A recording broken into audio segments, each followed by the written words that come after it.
Hey guys, please excuse the recently shaving. I every time I shave, I look like I'm 14 again. But that aside, today I'm going to be talking about a little bit about No Longer Human by Osamu Dazai. And this was the first book that I read of him, and um, I came into it not really knowing much about it aside from kind of what I know through other Japanese authors like Yukio Mishima. I think his relationship with Dazai, but a little bit about Dazai is that his life was very tragic, as many people um, have said about him. Like he tried suicide, I think like 8 times or something like that. And then finally, at the end of his life, he it was a murder suicide that he had with a single mother that he was romantically involved with. That they both ended up, yeah, just it was drowning each other. I think it was a drowning murder suicide that they both had a pact with, I guess. And yeah, that kind of paints a picture. He died at the age of 38, but he was pretty prolific in his lifetime. Like he was able to publish a lot for a very long time. I think a lot of short stories, lots of um, the only other thing I've read of him was like The Setting Sun, but I do see like there's similarities with that. Like he injects like a bit of himself in these things, but like at the same time it's kind of removed through a narrative, through a kind of like bit of an obscured lens, I suppose. Like Dazai was very active, like quite politically active in his youth, and one has to also understand the history of Japan in order to kind of comprehend what he was going through emotionally and like all the whole Japanese as a culture was going through, and it was basically a lot of shame on their part, like shame of losing the war, shame of this grand nation that was so imperial, that was trying so hard to be this imperialistic force in the world, was all of a sudden subjected to, after the hydrogen bombs and after, Hiroshima, the death knell of their imperialism, and that in Japan as a patriot, like a lot of people who are like patriotic. And I think Mishima was contrasted with Osamu Dazai because I think Mishima was more like he understood too that the kind of decline of Japan, but he wanted to like get material, like he wanted to get this imperialistic. He wanted them to make them a contender, a force in the world again. Like he wanted to. That was his zealous brand of like jingoism, I guess, and that ended with him. His suicide was like a more of an expression of his political zeal and like just like taking it to its logical conclusion with his seppuku. And Osamu Dazai's type of suicide was just like an intense, almost like a self-loathing. Like he felt like so awful about like all the things, like all the mess ups, the things he did in his life, and he was like so. Um, and much like that, the character of Obu, we're introduced to Obu in this as a youngish man, and through this other unnamed, through a different unnamed narrator who presents a novel, and he says that he basically found like the scripts or the like kind of notebooks of which Obu has written on, and then basically presents them kind of a little bit similar to like the narrator in Steppenwolf does in Herman Hesse's Steppenwolf. Like it's kind of a detached narrator that shows up and he's like, "Oh, this is what I found." Speak for like make up your own mind of what this is, and maybe that's a bit of what Dazai is saying about like, hey, make of this what you will. So you're shown into him, like he starts like talking about early on in his life, and he says that he was basically, his childhood wasn't so bad until he was like sexually assaulted by a female maid, I think, and then she basically like there was no way of reporting it, because he didn't bother reporting it because he was like didn't think anybody would believe him. So like right off the bat, you get kind of a bit of a mental, not like a trauma. You get trauma in this form. Like you get that he's probably either tried like washing it out of his memory, and he's just like, well, or he's just kind of fine with it to the point where he's like, you know what, screw it, I'm just gonna live with it. And yeah, so he goes on, and he's um, basically he tries making it as a cartoonist. I think like I don't think he starts out, he starts out painting actually, but like Osmo Daze himself was actually a cartoonist, so there's some similarities there as well. And yeah, he starts gaining work, trying to gain work as a painter after seeing a Van Gogh painting that in his good friend, one of his classmates, I think, Takichi, I think, and that's like he was one of the first people that actually saw him for who he truly was, because that's the base, like the whole thing with Obu is that he's basically, that's right, yeah, that he I forgot to insert this, um he presents himself as kind of like, listen, my whole entire life I've been lying, like I've just been putting on this mask, like just I've just been playing the buffoon, this clowny type guy in order to prevent myself from actually acting and being who I really am. Like I'm just, in order to not, because life is so depressing, especially this post-war Japanese life is so abysmally depressing, that instead of just showing my true emotions and showing who I really am, I'm just gonna put on this mask of a clown and hide.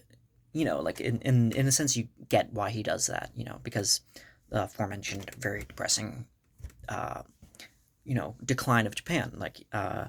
And but at the same time, like there are things that he does that you're like really questionable too. Like he's one of his friends, Takichi, I think, actually sees through that, and he's like, look, I know that you're putting on an act, and then he's like pretty much one of the few people, I guess, like the confidants that he's actually his true self around, and he's like, um, and then he gets to kind of get him into painting, and then basically he also at some point he tries a suicide attempt, like he tries with a married woman, and again this is like almost um uh so semi-autobiographical in Dazai's part, because Obu tries like doing a murder suicide thing, except it ends in the worst way possible, with the woman dying and him living. Like he didn't intend that for that to happen, but he ended up surviving. Then he feels with this intense guilt, and he's just like going through life feeling horrible, and then he just like, I think, like devolves into this just hanging out with like prostitutes, and just like taking drugs and morphine in order to, and then eventually he's uh his friend, or I don't know if it's the same friend, but there's a different woman named Shuki, a younger woman who gets him to stop, who he has a romantic attraction towards, that tries to get him to stop drinking and be to curb all these addictions and to be a better person. And for a little while he does, and like he gets into cartoon, like actually gets like a job as a cartoonist, um but it doesn't last long, and it's not before he starts like devolving back into these things again. There's a pivotal conversation that him and Yoshiko Shishiko, I think is the name of the woman, has, when they're talking about Crime and Punishment by Dostoevsky, and that there's like two different like antonyms or synonyms for crime, I think. And he was talking about, well, the antonym, I'm trying to think of like the antonym, the ultimate one for crime. And then he thought,